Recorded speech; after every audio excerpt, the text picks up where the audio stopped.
Tuliziganya kati layini yange baagisiba ate mukwano gwange yajja mu nnyumba n'ajjawo essimu n'agenda nawe. Naye njogera naye yaŋŋambye agenda gizza naye simanyi obadde. So ng'afunye olubuto. Tolinayo mwami?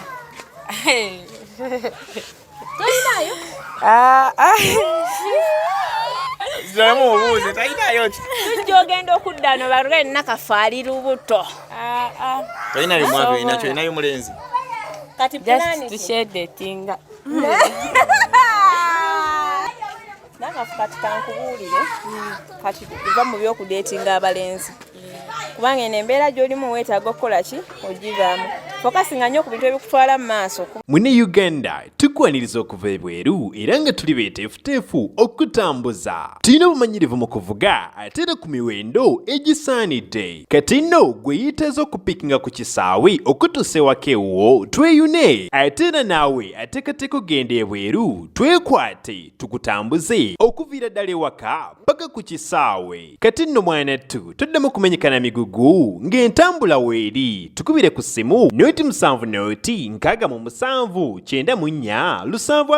9 oba noti 78 29 52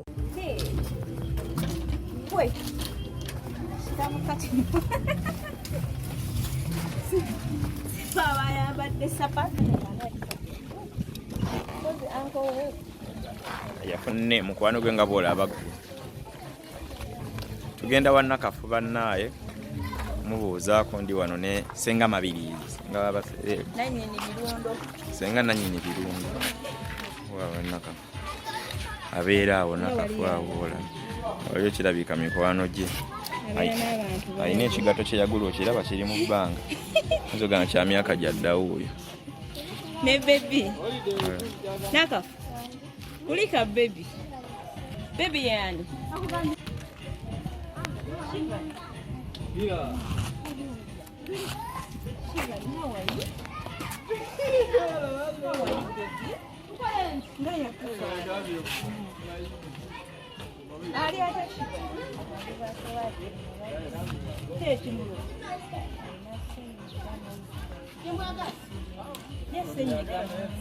tumuwulira kawunyini netugenda Nekati omwana myezi 6 Nakafu omwana abulamu endabirira. Kubanga nze I remember twali gwali mwezi ki oba enjovu yatuga nti Nakafu ayina omwana ayina emyezi 3 gwa musanvu. Nali nagendayo ku ddwaliro ne baddamu mugema bang'aa kati omwana ali myezi 6. Abo ku ddwaliro Naye nga gwe tomanyi. Tojjukira bulungi. Ogambye wamuzaala mwezi ki? Namizaala mu Gwokusatu nga 19. Mwezi Ogwokusatu ng'ennaku z'omwezi 19. Kitegeeza omwana alina emyezi 6. Gira emyezi 6 kye kitu? Emyezi 6. Leero mmeka? Leero 16. Agenda weze emyezi 6 abulako nnaku. Kumpi gikoze eki? Giweze. Giweze naye. Kubanga nze otwaliwa nanga emyezi 3 n'ekitundu. Ate wakayitawo omwezi nga. Kilo mmeka? Kilo zaali kilo 5 zokka. Nga zaalina? Omwana abulamu endabirira. Kilo 5. Myezi 6 kilo 5. Takyayonka. Amabeere oyina? Sina. Ate kino ki? Toyina mabeere? Temuli mata? Temuli mata. Naye nga mbadde ntera mutabulira caayi. Caayi ki? Caayi mukazi. Naye ali hapa abamusanyufu ate talwalangako bukyangazaalibwa si bwe abadde talwala naye yatandise olwala lwala olusujja ozukuka abuguma. Oba omubise aba talwadde musujja. Simubikka. Ate engeri omwana gy'abeeramu ne kasenyiga aba afuna okubugumizibwa mu mubiri. So kati yeetaaga ddagala lya ssenyiga apufulu ne kasirapu ka panado. Bisobola okukola ki? Omutaasaako ssenyiga ono mpozi n'amabeere gwe maama. Naye kati ono omwana yeetaaga mata bwe gabanga amabeere go tegamukusanga toyina onywa obuugi. Baali bandeetera emmere naye ate nayo yaweddewo. Naye Nakafu naawe ebirabika ebintu byosi byangu. Tokimanyi nti noyina kunywa buugi okufuna amabeere. Obuwunga nawo bwaweddemu. Bwaweddemu bwe twasookera ddala. Bw'obeera n'obuwunga tonywa ku buugi. Onywa amabeere ne gajja n'obeera ng'omuyonsa buyonsa. Naye kati ono omwana olina omulabirira ennyo. Tewalaba gye wayita ng'ozaala Nakafu? Tewalaba mu mazzi gye wali? N'ebyakutabanye bina kati oli badde omulabira nnyo n'abeera. Bebi ono yandibadde munene nnyo. Bannaye abakola ekyamaanyi ku Nakafu ono ng'azaala. Naye yavaayo na bambi n'amuyamba. Mwebale nnyo mwebalire ddala. Essanyu weri nti bebi ye kakati musawo aliwa? Musawo alina ebiwe gye yalaga. Musawo oli gwe wali naye? Alina gye yalaga. Omwebazaako kuba naye alina embeera gye yakubeererawo. Mwebaza n'ate ye tandabawo. Takulabawo ate si yaleka naawe. Amazima nze tandabawo. Omuntu eyakuyamba abeere nga takulabawo ate bannaye bantu mwe mutera okukikozesa. Omuntu akuyambye n'afuuka ekizibu gy'oli naye kibi. Jjukira nnyo gy'ovudde. Takulabawo. Oba gwe atamulabawo. Yatandabawo kubanga. Atya hawo. Tubeerawo waliwo olunaku waliwo ekibiina kye twalimu ffenna. Ekyokusondayo akasente bino ebyaniigiina. Waliwo ekibiina awo kye baleeta ky'abawala abato. Naye musangayo ne mubuuza teyanziramu. Wangi naye nga yayitawo buyisi n'omuyita olumu akuddamu bubi kikyo njagaza ki. Kati olaba Nakafu musawo ye muntu gw'otalina kwawukana naye. Okitegedde? Ye muntu alina okutwala sina bakyali ba Luganda mulina okuba nga mukola ki? Mukwatagana. Era singa waliwo like obuzibu bwonna wakati wammwe ne musawo bulina okukola ki? Okuvaawo. Era next time tugenda bagatta wabanga waliwo obuzibu. Next time eddako tugenda yita musawo tuyite ne Nakafu batubuulire si wekiri. Balina okubeera nga bakwatagana. Kubanga embeera yonna yonna mugiyiseemu nga muli bameka? Babiri. Kati alina okukulabawo ate naawe omulabewo kati naawe olabye kati omulabawo. Buli mutalaba munne mwayambala galubindi. Galubindi mwayambala zanzikiza.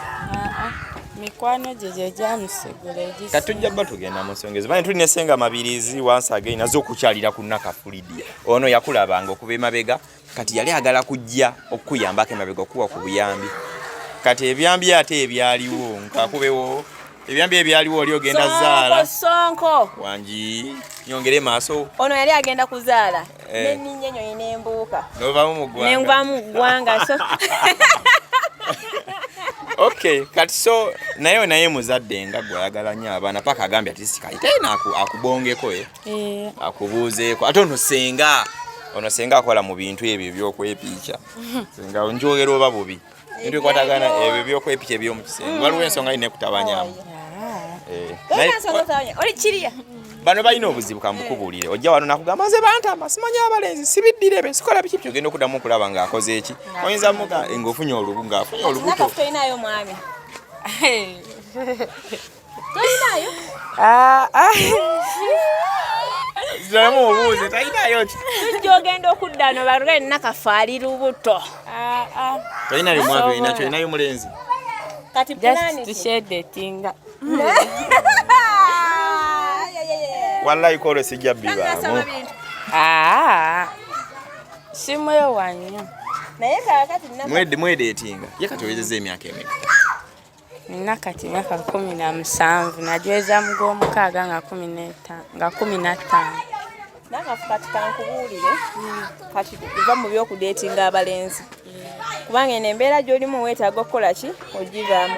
Fokasinga nnyo ku bintu ebikutwala mu maaso kubanga osobola okufuna omusajja n'akugamba nze nkwagala biki bijja kukubeerera wolololo n'ofuna obuzibu n'akola ki n'adduka n'agenda. Okitegeera kati wandifokasinze ku kintu kyakukola kufuna kalimu kubeera ng'okola ki ng'okola kulabirira mwana wo. Okitegeera ati si eby'abasajja n'obiraba eyo mudda naye nga kisoboka oyinza okumala emyezi egiwera nga teweepiikiza n'obaawo ddala. Kisoboka nga tokirowoozako. Naye kati okirowooza ndowooza kulabirira mwana wange. naye Nakafu olabika bulungi naye lwakuba bebi sirabika bulungi. olabika bubi kyogamba amaaso gaffe tegalaba ennyindo laba sirabika bulungi. tokalabeka face ennyindo ne simayiro laba gyekoma. Ono sabuni w'olususu. Nakafu genda kufunira omusajja kukolera bizinesi akutwale mu maka ge obeere mukyala we omuzalira abaana abalala badde kuono bebi yani yeshivani. tomwaniriza omusajja njagala kukolerera mwana wange. ate mwolina gwodeetinga simuliiko ye yakuliko yandiko ye atera okubaako waggulu yatera okay Nakafu obubuuzaako tujja kuddera tudde mu yali olina business gye walanga ntonisa okukola mu business ani agenza oyitawo nga banga business yakulimba si yiye business by the way yange Nakafu yaddeyo nemano ogitunda business yabadde yaki abantu benawola bansudde yabadde obuugi n'ekiwoowoolo obuugi n'ekiwoowoolo business yamazeewo bbanga kinoowola abantu neego nawoze ate abamu bennyini mikwano gyange bwe nagenze babanja ne baŋŋamba gwe nasoose obanja yannyambye na buyambi obunywa olina gwe wawooza obuugi naye ng'akuyamba buyambi bunywa n'abunywera ku bbanja makwa